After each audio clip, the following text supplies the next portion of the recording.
बिस्मिल्लाहिर्रहमानिर्रहीम। Dear students, अस्सलाम वालेकुम। मैं हूं एहसानुल्लाह, अपने यूट्यूब चैनल के ऊपर आपको खुशअमदीद कहता हूं। आज हमारा टॉपिक जो है वो है कि हम WH क्वेश्चंस को पैसे में कैसे कन्वर्ट करेंगे। अगर हमें जुमले दिए जाए और हमें कहा जाए कि ये पैसे में कन्वर्ट कर ले, और इन जुमलों में एक दो जुमले ऐसे आए हो जो WH क्वेश्चंस वाले वर्ड्स हो, WH क्वेश्चन हो मतलब ऐसे अल्फाज पे क्वेश्चंस किए गए हो जिसमें WH हो, तो इसको हम कैसे पैसे में कन्वर्ट करेंगे। ठीक है जी। तो हमारा टॉपिक है how to change WH questions into passive. WH questions into passive, हम WH क्वेश्चंस पैसिव में कैसे कन्वर्ट करेंगे।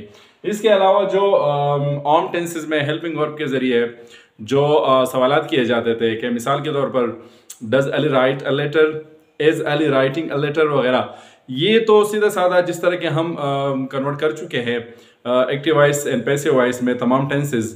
तो जिस तरह के हम नेगेटिव के लिए क्या करते थे, नॉट लगाते थे, तो इस तरीके से हेल्पिंग वर्ब जो जिस टेंस में जो हेल्पिंग वर्ब इस्तेमाल होता था वो हम जुमले के स्टार्ट में ले आते थे और आखिर में क्वेश्चन मार्क, सवालिया निशान। तो इससे हमारे पास क्या बनते थे, सवालिया जुमले।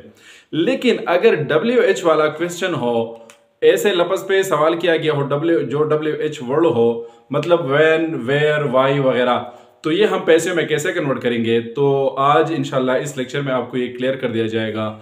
लेकिन बाकायदा स्टार्ट लेने से पहले अगर आप मेरे यूट्यूब चैनल पे नए हैं तो चैनल सब्सक्राइब करें, बेल आइकन दबाएं, वीडियो आखिर तक देखें और अपने दोस्तों के साथ जरूर शेयर करें। ठीक है जी। तो दो जुमले हैं आपके पास, आप देख रहे हैं वेयर दे प्ले क्रिकेट, और दूसरा जुमला है when she reads a book. ठीक है जी, when she reads a book, ये दो जुमले हैं, दोनों सिंपल प्रेजेंट टेंस के हैं। लेकिन टेंस का इसमें कोई मसला नहीं है। टेंसेस वैसे ही आपने पैसिव में कन्वर्ट कर दिए हैं, आपको मालूम है। अगर आपको मालूम नहीं है तो वो लेक्चर्स आप देख सकते हैं। जब आपको तमाम लेक्चर्स, तमाम टेंसेस मालूम हो गए कि ये पैसिव में कैसे कन्वर्ट होते हैं, तो यहाँ पे आपके लिए बिल्कुल भी कोई मुश्किल नहीं है। मिसाल के तौर पर एक ही टेंस में आपको लिए कन्वर्ट कर रहा हूँ, बाकी आपको ऑटोमेटिकली समझ आ जाएगा। ठीक है जी। तो ये जुमले हम इस स्ट्रक्चर पे कन्वर्ट करने जा रहे हैं। ठीक है जी। आपके लिए मेरे ख्याल में कोई मुश्किल नहीं होगा, आप तवज्जो से सुन लें और समझने की कोशिश करें। अब आप देखें कि हमारे पास ऐसे जुमले जो WH से शुरू होते हो, ऐसे क्वेश्चंस, उनके लिए फार्मूला हमारे पास है ये WXOVS। मिसाल के तौर पर इसका मतलब ये है कि जो जुमला आपको दिया गया है WH वाला, उसमें जो WH वाला लफ्ज इस्तेमाल हुआ है सबसे पहले वो लगाए। फिर जो टेंस है यहाँ पे देखें कि इसमें कौन सा टेंस इस्तेमाल हुआ है, और active voice and passive voice में आप जान चुके हैं कि इस टेंस में कौन सा हेल्पिंग वर्ब इस्तेमाल होता है, तो वो हेल्पिंग वर्ब लगाए, सीधा साधा। ठीक है जी। फिर जो एक्टिव जुमले में जो ऑब्जेक्ट है वो ले आए, फिर जो वर्ब है उसका थर्ड फॉर्म लगाए, फिर एक्टिव जुमले का सब्जेक्ट है वो लगाए। ठीक है जी। और सब्जेक्ट से पहले उमूमन बाई जो है वो लगता है, तो आप देखें कि अगर बाई लगना मुनासिब है तो लगाइए। ठीक है जी। तो आप देखें पहला जुमला हमारे पास है वेयर दे प्ले क्रिकेट, तो इसमें WH वर्ड जो है वो है वेयर। ठीक है जी। तो सीधा साधा हमने यहां पे लिख दिया वेयर, वेयर। ठीक है जी। फिर इसके बाद है X, तो X का मतलब ये है कि इसके बाद वाला जुमला जो है, अब ये देखें वेयर, ये तो यहां पे आ गया ऑटोमेटिकली। बाकी आप देखें दे प्ले क्रिकेट, तो ये कौन सा टेंस है, सीधे साधा सिंपल प्रेजेंट टेंस है। और ये आपको मालूम है कि सिंपल प्रेजेंट टेंस के लिए हेल्पिंग वर्ब हम इसके बाद जो टेंस है उससे लेते हैं। इसके बाद प्रेजेंट कंटीन्यूअस टेंस है, और प्रेजेंट कंटीन्यूअस टेंस में एज RM हेल्पिंग वर्ब इस्तेमाल होता है। तो ऑब्जेक्ट की मुनासिबत से कोई एक इससे उठाए, तो यहाँ पे ऑब्जेक्ट क्या है, क्रिकेट है। ठीक है जी। तो इसके लिए सिंगुलर है, इसके लिए एज जो है हेल्पिंग वर्ब इस्तेमाल होता है, तो मैं लिख देता हूं एज, वेयर एज। ठीक है जी, वेयर एज। अब फार्मूला कह रहा है कि एक्टिव जुमले से ऑब्जेक्ट उठाए, तो इसमें ऑब्जेक्ट जो है वो क्या है, क्रिकेट है, तो मैं यहां पे लिख देता हूं cricket, where is cricket, where is cricket. अब वर्ब है, तो इसमें वर्ब क्या इस्तेमाल हुआ है, प्ले है, तो इसका थर्ड फॉर्म लगाइए, played, where is cricket played. ठीक है जी। अब सब्जेक्ट है, ठीक है जी, तो सब्जेक्ट इस जुमले में क्या इस्तेमाल हुआ है, दे है, तो इसका ऑब्जेक्ट फॉर्म ले आए। ठीक है जी, देम, लेकिन इससे पहले आप जरूर बाई बी लगाए। ठीक है जी, बाई देम, और आखिर में सवालिया निशान। तो हमारे पास ये जुमला वेयर दे प्ले क्रिकेट, ये हो गया where is cricket player by them, where is cricket played by them. दूसरा जुमला हमारे पास है when she reads a book, when she reads a book. तो इसमें जो WH वर्ड है सबसे पहले वो लगाए, ये है हमारे पास व्हेन। फिर यहां पे क्या है, एक्स है, एक्स का मतलब ये है ऑक्सिलरी वर्ब, हेल्पिंग वर्ब। तो ये हमारे पास टेंस क्या है, she reads a book simple present tense है। और सिंपल प्रेजेंट टेंस में हमारे पास हेल्पिंग वर्ब एज RM इस्तेमाल होता है, मतलब सिंपल प्रेजेंट टेंस के लिए active voice and passive voice में हम इसके बाद एक कदम पीछे चले तो प्रेजेंट कंटिन्यूअस है, वहां से हेल्पिंग वर्ब उठा देते हैं। तो यहाँ पे ऑब्जेक्ट अ बुक है, इसी की मुनासिबत से हेल्पिंग वर्ब हमारे पास एज ही आएगा, व्हेन एज। ठीक है जी, व्हेन एज। अब ऑब्जेक्ट है तो एक्टिव जुमले का ऑब्जेक्ट क्या है, a book, when is a book, when is a book.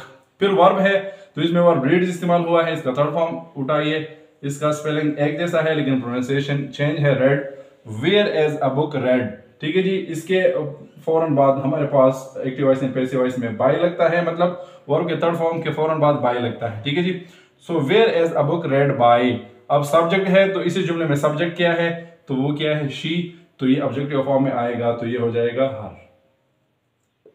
So when is a book read by her? When is a book read by her? When is a book read by her?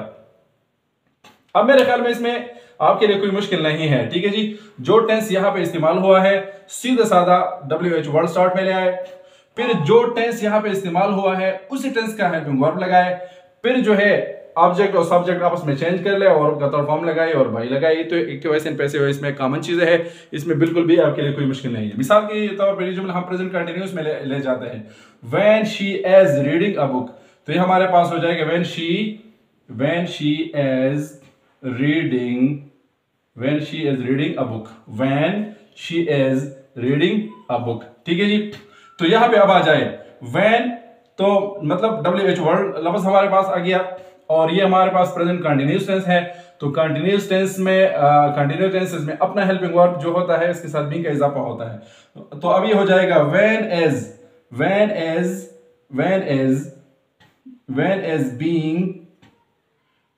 Being a book read by her. तो when is being ये हमारे पास helping verb हो गया। अब ये चूंकि object है तो ये यहां पे आ जाएगा, रीडिंग का थर्ड फॉर्म रेड आ जाएगा, फिर जो है बाय और फिर हर। तो हमारे पास जुमला हो जाएगा when is being a book read by हर। अगर ये इस तरह हम कर ले when is a book being read by her, तो ये भी मुनासिब है, मतलब अगर ऑब्जेक्ट के बाद आप बीइंग लगाए तो ये भी क्या है, आसान है, कोई मुश्किल नहीं है। ठीक है जी, when is a book being read by her, तो ये ज्यादा मुनासिब है। यहां पर भी ठीक है, गलत नहीं है, when is being a book read by हर। लेकिन अगर ये बीइंग यहां के बजाय हम when is a book being यहां पर लगाए तो ये भी ज्यादा मुनासिब है, when is a book being read by हर। यहां पे देखिए when is cricket played bye her, तो ये इसी तरह भी मुमकिन है, when cricket is played by them. ठीक है जी, when cricket is played by them. तो फिर ये आसान हो जाएगा और ये फार्मूला जो है ये अगर आप बीच से निकाल भी दे, ठीक है जी, तो इसमें भी बिल्कुल आपके लिए कोई मुश्किल नहीं है।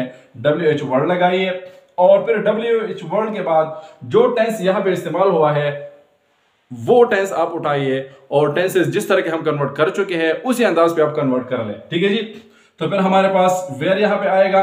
ठीक है जी, फिर वेयर के बाद ये जुमला अगर हमें दिया गया है कि आप पैसे में कन्वर्ट कर ले तो हमारा तरीक़ाकार क्या होता था, हम ऑब्जेक्ट से शुरू करते थे। तो वेयर के बाद फौरन ऑब्जेक्ट आएगा, फिर इसके बाद हेल्पिंग वर्ब आएगा, तो हेल्पिंग वर्ब एज आ गया, फिर इसके बाद हमारे पास वर्ब का थर्ड फॉर्म होता था, फिर बाय होता था और फिर सब्जेक्ट ऑब्जेक्टिव फॉर्म में होता था।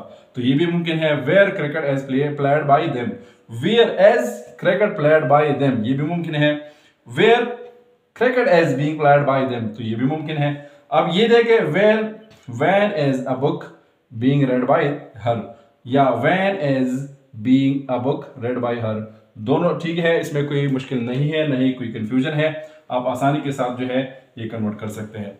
लेकिन अब ये एक बात जो समझने की है, ठीक है जी, वो ये है कि WH वर्ड्स में एक लफ्ज ऐसा है जो क्या है एक्सेप्शनल केस है हमारे पास, और वो है हु।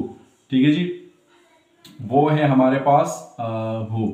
अगर हु हमें किसी जुमले में दिया गया हो तो ऐसे जुमले हम पैसे में कैसे कन्वर्ट करेंगे। ठीक है जी, तो ये आप समझने की कोशिश करें, ठीक है जी। मिसाल के तौर पर हमारे पास जुमला है कि who reads a book, who reads a book, who reads a book. अब ये वाला WH वर्ड जो है ये इसी फार्मूले से क्या है, ये मुस्तस्ना है और ये इसी फार्मूले का एक्सेप्शनल केस है, ठीक है जी। तो अगर किसी जुमले में हमें हु दिया गया हो तो ये हु हम बाय हुम के साथ चेंज करेंगे और बाकी जो टेंस है, जो जुमला है वो तरीक़ाकार जो आम टेंसेस में था वही तरीक़ाकार है। मिसाल के तौर पर मैं ये जुमला लिख देता हूं by whom, bye home, bye home. अब देखिए ये जुमला हमारे पास बाकी बचा रीड्स अ बुक, ठीक है जी। तो ये हमारे पास सिंपल प्रेजेंट टेंस है, ठीक है जी। अब आप ये समझे कि ये सिंपल प्रेजेंट टेंस का जुमला है और मैं इसको पैसे में कन्वर्ट कर रहा हूं। सिंपल प्रेजेंट टेंस आप जान चुके हैं, इसमें बिल्कुल भी कोई मुश्किल नहीं है। बाय होम, तो हम शुरू करते हैं ऑब्जेक्ट से, तो इसके बाद आ जाएगा ऑब्जेक्ट बाय होम, ठीक है जी। बाय होम अ बुक, ठीक है जी। अब ऑब्जेक्ट के बाद पैसिव वॉइस में हमारे पास हेल्पिंग वर्ब हुआ करता था, तो यहाँ पे हम सिंपल प्रेजेंट टेंस में का जो हेल्पिंग वर्ब है वो लगाते हैं bye whom a book as, और इसके बाद हमारे पास वर्ब का थर्ड फॉर्म जो था वो इस्तेमाल होता था, ठीक है जी। तो यहाँ पे वर्ब का हम थर्ड फॉर्म लगाएंगे bye whom a book is red, ठीक है जी। By whom a book is read, by whom a book is read, तो बाय हुम यहाँ पे आएगा। अगर ये टेंस हम चेंज कर ले कि who is reading, who is reading a book, तो इसमें बिल्कुल भी कोई मुश्किल नहीं है। तो आप अब देखिए bye whom a book as, ठीक है जी। तो यहाँ पे बाय हुम, हु के का बदला हमारे पास आ गया बाय हुम, ठीक है जी। फिर ये जुमला जो है इसका जो ऑब्जेक्ट है हम उससे शुरू करेंगे, तो अ बुक यहाँ पे आएगा। अब चूंकि ये प्रेजेंट कंटिन्यूअस टेंस है तो प्रेजेंट कंटिन्यूअस टेंस में एज बीइंग हेल्पिंग वर्ब इस्तेमाल होता है या एम बीइंग होता है या आर बीइंग होता है।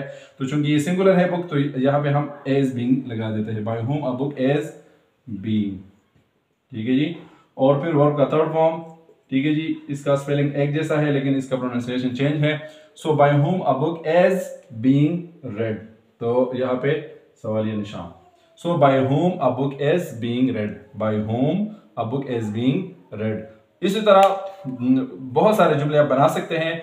जो टेंस हो active voice and passive voice में वो हम पहले डिस्कस कर चुके हैं। हमें मालूम है कि किस टेंस में कौन सा हेल्पिंग वर्ब इस्तेमाल होता है, किस टेंस को हम पैसिव में कैसे कन्वर्ट करेंगे, ठीक है जी।